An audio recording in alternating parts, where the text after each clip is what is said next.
Deadlock just released a surprise Christmas update and it is actually pretty massive. Very big balance changes to combat deathball meta, and movement speed got nerfed across the board. This patch is going to change the meta in multiple ways, so many changes that work together to create a new meta, fresh for Christmas. I'm super excited overall. Let's get right into the biggest changes and see how the meta is being played right now. What's up friends, this is Metro, let's get right into it. You might see a bit of a scenery change. I'm currently in NA, playing NA Deadlock, very interesting. I'm gonna make a video on that very soon, but I'm not gonna go over every single change in this patch because there's just so many. I'll give you the essences and I'll give you the short rundown on what is becoming a lot stronger, what is becoming a lot weaker, and how you should really approach this new patch, and how you should approach which new heroes you want to play, because spoilers, a lot of the meta characters actually got a lot weaker, which puts other characters into the spotlight. Okay, so overall, movement speed got nerfed.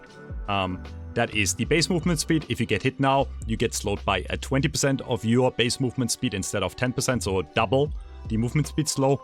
And then every single movement item got a nerf, every single one in the game. On top of that, movement speed bonuses now stack diminishingly, which means if you stack multiple movement items like Fleet Foot Enduring, like the classic combo, you're gonna move slower than before by quite a lot, okay? And plus, base movement speed also got reduced. So I'll say this right now, I've played quite a few games in this patch. I think they went a bit overboard with this.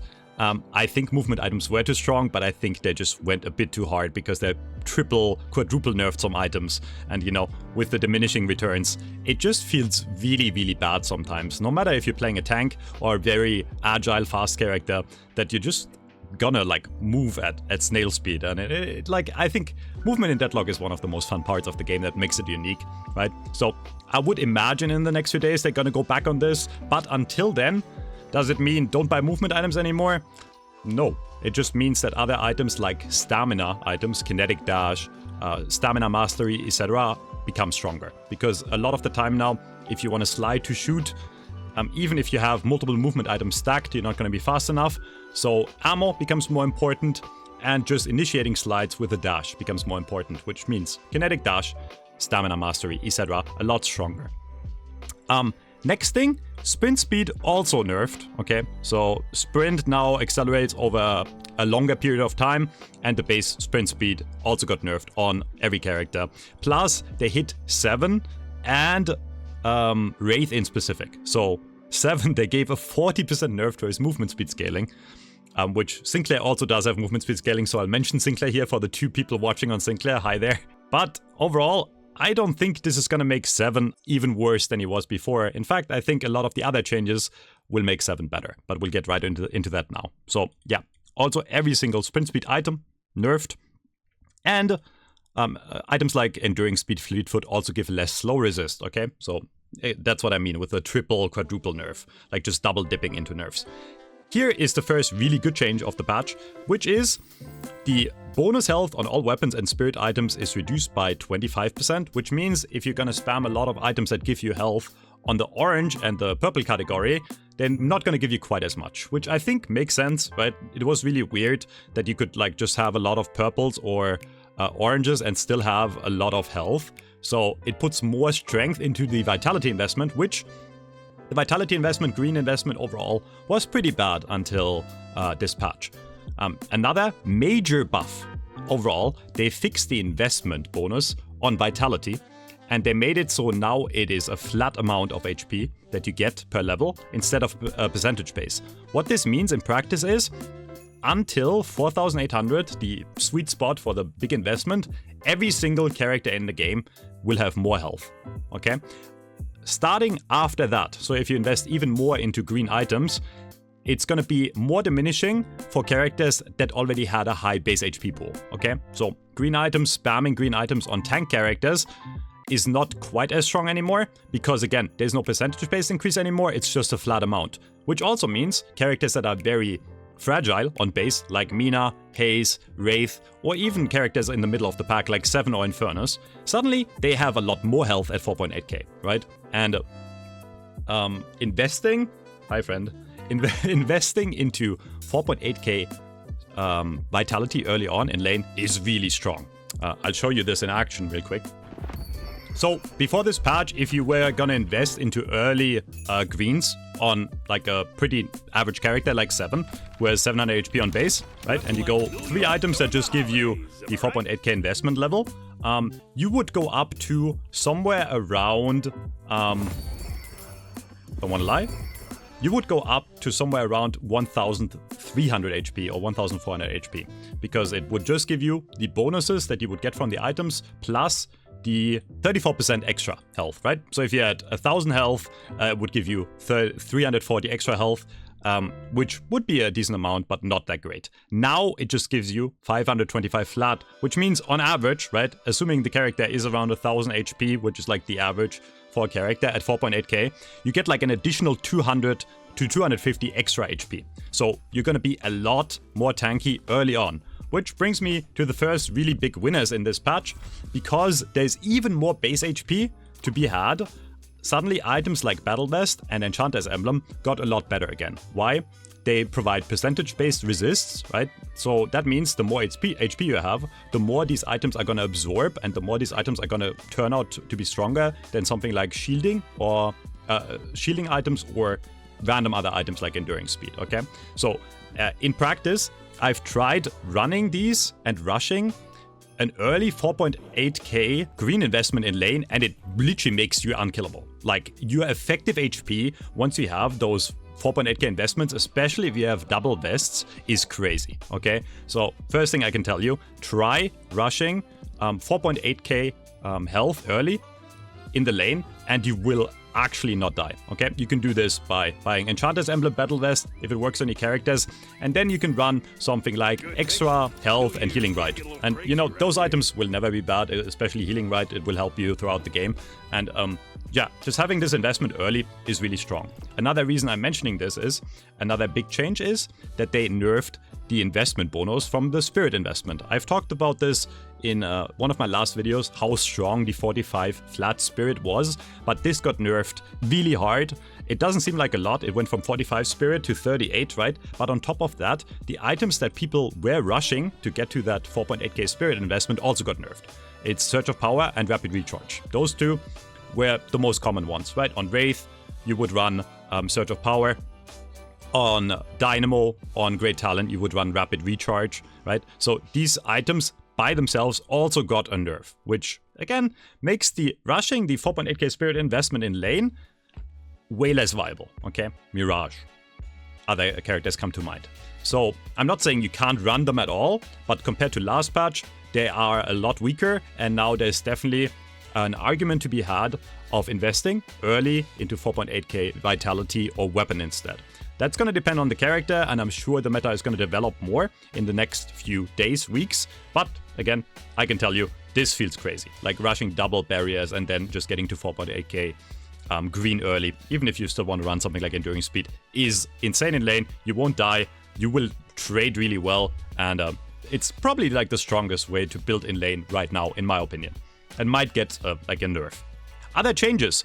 Trooper bounty got reduced by 12%. This seems really random. You would think, oh wait, this is gonna make Deathball even stronger, but not actually, because later down the line they also buffed neutrals, okay? Neutrals are a lot more killable early, which means especially on characters that can clear jungle fast, like farmers, Seven, Infernus, and even something like Pocket or Ivy that like are pretty decent at nuking down tier 2 camps. It's gonna be a lot easier again to farm jungle, especially early, right? After 15 minutes, creeps will actually have more HP, but until 15 minutes, jungle is actually better to farm. Plus, they reduce the amount of souls you get from sinners, okay? So, jungle, better, which means jungling characters better. One of the reasons I think 7 is actually pretty playable. Other outliers, you know, Cultist was being spammed, got a slight nerf. And this is actually not a big change overall. Unsecured souls work a bit differently, so if you're really greedy and you don't go back to base, they actually, if you have a lot of farm and you farmed a lot of hard camps and you have like a big amount of unsecured souls, like 1,000 plus, they will dissipate slower. But that doesn't really matter for you anyways if you're playing correctly, because if you have such a big unsecured soul back, you should go back to base and buy anyways and get rid of the unsecured souls, okay? So I think this is like a countermeasure because they're scared of people AFK farming. So I don't really mind this. What is a big change is the change to shrines, okay? This is like probably the most massive change in this patch. I cannot emphasize how much of a deal that is. I'm not talking about them more than doubling the HP. Shrines are way harder to kill. I'm talking about this. Now, if you kill both enemy shrines, your creeps will get a 30% HP and damage increase. If you don't know what that means, if you've never played Dota, in Dota there's a thing called mega creeps, where in Dota if you kill all the shrines, your creeps become a lot stronger, which means they're constantly pushing into the enemy base. And this is kind of what this feels like. I had a few games where we downed both shrines of the enemy, and the enemy just couldn't push out of base. Because every time they pushed like one wave, the wave would push back in, because again, our creeps are just so much stronger, which gives you an insane amount of map control if you're the winning team, or I should say the team that downs 2 shrines. Because split pushing is also kind of more encouraged, especially because they increased the kill bounty on solo kills, and also increased the kill bounty on duo kills a bit, okay? Which means this is, again, like something they're doing to decrease deathballing, just by encouraging smaller skirmishes, right? Encouraging fighting in the jungle, encouraging catching people in the jungle that have like more unsecured souls. So, as we develop the meta, again, there's so many changes together, I predict there's going to be more smaller skirmishes, more split pushing, and you will really have to watch out for your shrines now. If both of your shrines get downed, it's going to be very, very hard for you to win the game at that point, right? Whereas before, if the enemy killed a shrine or 2, you didn't really care, right? Your patron was still standing, you were still fine, shrines did nothing. So this is a really, really good change. I like this. Other smaller changes, they changed the way medic orbs heal troopers. Not really the biggest impact overall. TLDR, it's just changes to combat deathballing. And I do think what's going to happen in combination with the small hero adjustments that we got to is we'll see a lot more people build green items, and we will see a lot of other characters being viable again, okay? Billy got nerfed quite hard. The main change I want to highlight is blasted light melee's effectiveness is reduced from 50 to 40. You might not think that's much, but that is basically a 20% nerf to light melee healing.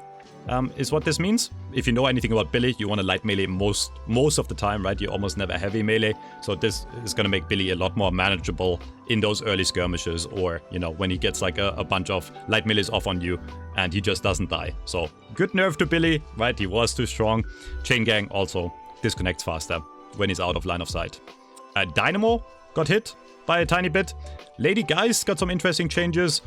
She is now in the bucket 3, so the devs are basically considering her a tank, which kind of makes sense. She is kind of a frontliner, and she takes more damage from both Malice and Essence Bomb, which is going to make her less oppressive, especially in lane. If you've not followed the tournament, EU versus NA, this was like the core hero that like was running the meta in terms of gun carry damage.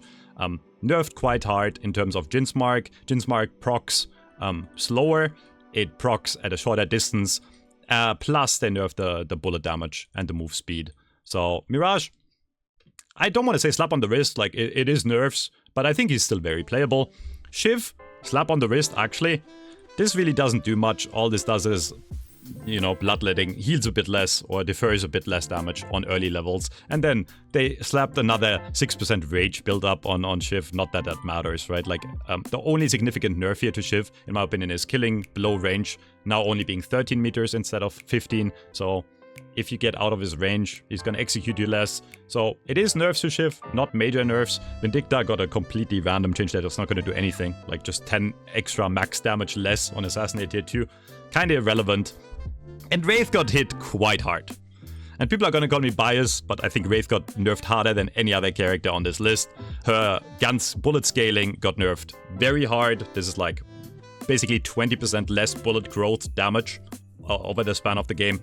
And the teleport also got nerfed in terms of scaling on the barrier, which I don't mind. I think the teleport giving you such a big barrier was very strong, but might turn out to be an over nerf, might make Wraith really weak again. We'll have to see. So, what are the big winners of this patch? Again, as I mentioned, Battle Vest, Enchanter's Emblem, Toxic Bullets got even better. Why? Because almost every other item in the game that is orange or purple gave you health, right? And because that health gain got reduced, all the items that are not on this list that you're seeing right in front of you right now got better, right? So Backstabber gave you random health, Weakening Headshots gave you random health. Bullet Shredder resist, right? Like Suppressor, Mystic Slow. These items are all a bit worse. I'm not saying they're not viable, right? They're just a bit worse overall. But that means every item that is not on this list and is not green got better, okay? And Toxic Bullets is like one of the best items in the game right now.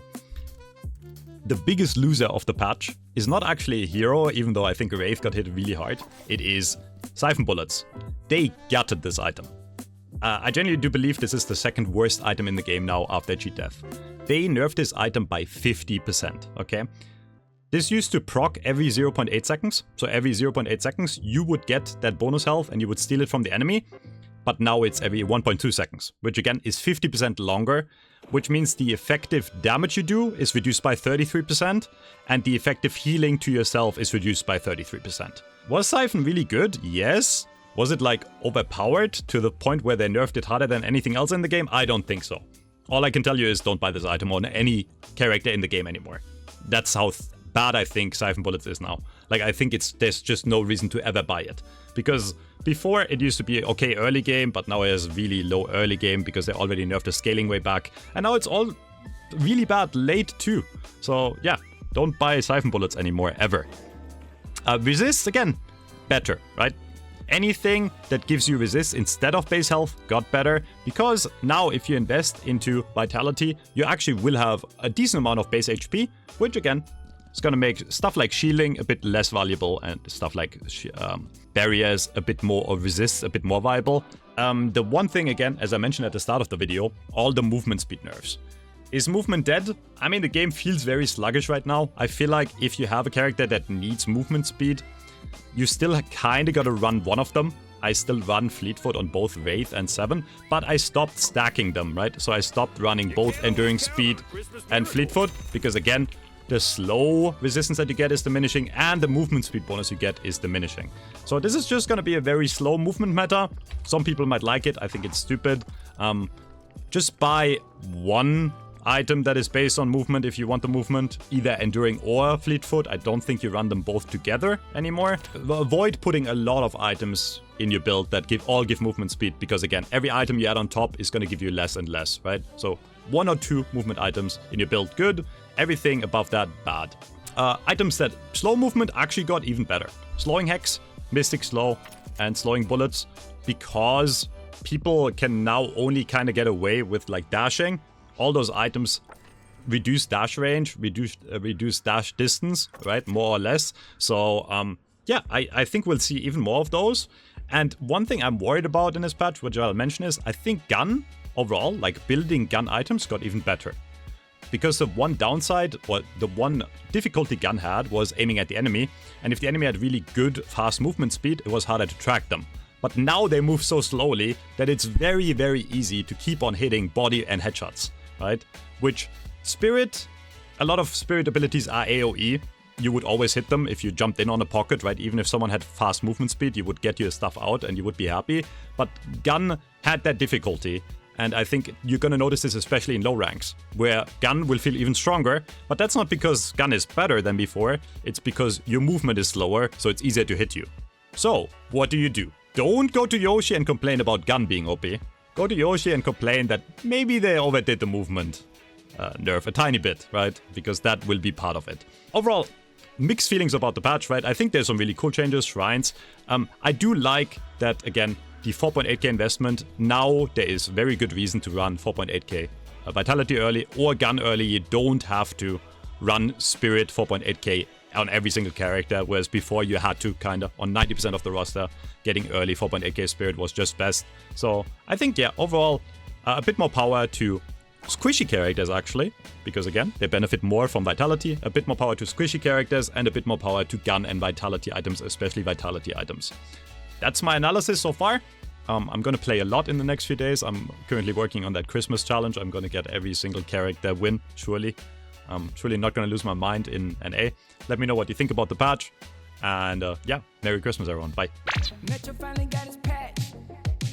Now he's gonna run it back.